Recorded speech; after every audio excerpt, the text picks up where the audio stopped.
Hello, and welcome back to another installment of the Weekend Update. I am Marissa, your hostess for this program, and can I just say, I am very excited to be back with you all. We missed last week. Your girl was sick.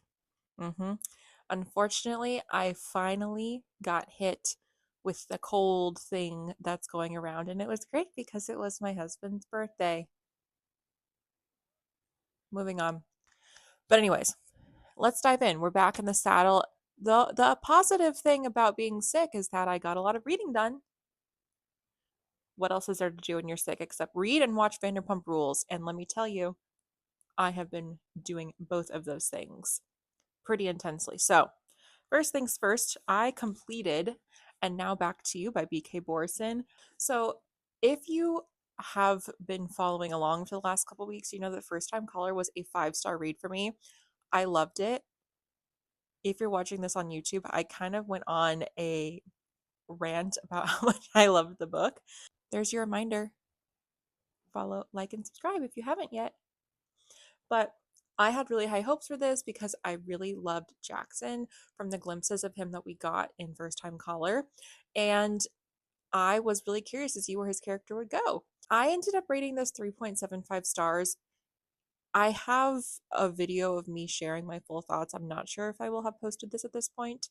I really struggled to connect with Delilah, the female main character, until honestly the last 100 pages of the book.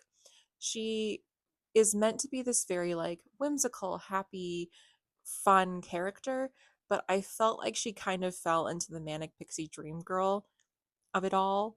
And I don't know why, but that is one of my biggest pet peeves, and I cannot connect to Manic Pixie Dream Girl. It felt like she kind of fell into the tropification of that, and I thought it was interesting because there was conversation where she was saying, I know that people think I'm a Manic Pixie Dream Girl, and I don't want that. I want to be taken seriously. And yet she would do things that would continue to further that narrative. I don't know. I really struggled with the heavy handedness of some of the things like, oh, she's falling all the time and all she ever eats is candy. And she's always like, instead of just eating one dessert, she's eating four or all of that kind of thing. But I feel like that was masking a lot of deeper things. And when we finally got there, I had a different appreciation for her character. I also kind of struggled with their relationship. It felt like it just kind of came out of nowhere. We have this like, oh, you're kind of annoying, oh, you're kind of cute, hey, I think I need you to kiss me because kissing you is the only thing that cures my anxiety. I will say I've never used that line before. Might have to try it now because it seemed to work out well for Jackson. But overall, 3.75 stars. It was enjoyable. It just didn't have that magic, that charm that First Time Caller had. In terms of what I am currently reading, finally, Two Twisted Crowns by Rachel Gillig. I'm about 100 pages in. Let me tell you what, there's something about this. Maybe we'll see how I feel when I finish this. I have found this book to be so much more interesting and spooky than the first one was. And I loved the first one, but there's just something about this one. It's just really got me. And there's multiple POVs, and yet they're all very interesting. Let me tell you something. Elm Rowan, I was not familiar with your game. I was not familiar with your game. Oh my gosh. I know that we've all, we're all obsessed with Raven, and he is swoon worthy. But I find myself really looking forward to Elm's chapters because he has me kicking my little feet.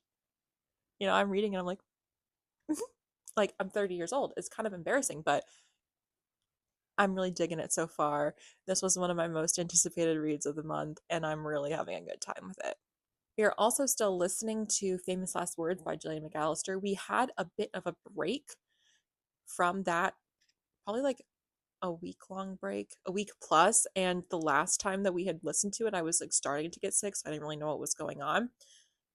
So it took me a minute to get back into it, but still enjoying it. I think we're about 30% of the way through.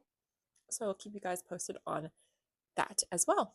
So, what am I going to be reading next after I finish Two Twisted Crowns? You know, you never really know with me because I'm a mood reader, but For the Record by Emma Lord is still speaking to me. It is just so cutesy and colorful, and so this is probably what I'm going to end up reading. I always like a good, nice romance palette cleanser in between books. I like romance palette cleansers just in general. If anyone's read this book, let me know what you think. I have not read anything by Emma Lord yet, but I have heard good things from my friend Erin, and I trust her. So that's what I've been up to. What have you guys been up to? I want to know, what is a book that you've read over the last week that you have been obsessed with? What's a book that you read over the past week that maybe you weren't so obsessed with? And what are you looking forward to next week? Lord willing, I will be back here next week, same time, same place. And I hope you have a great week.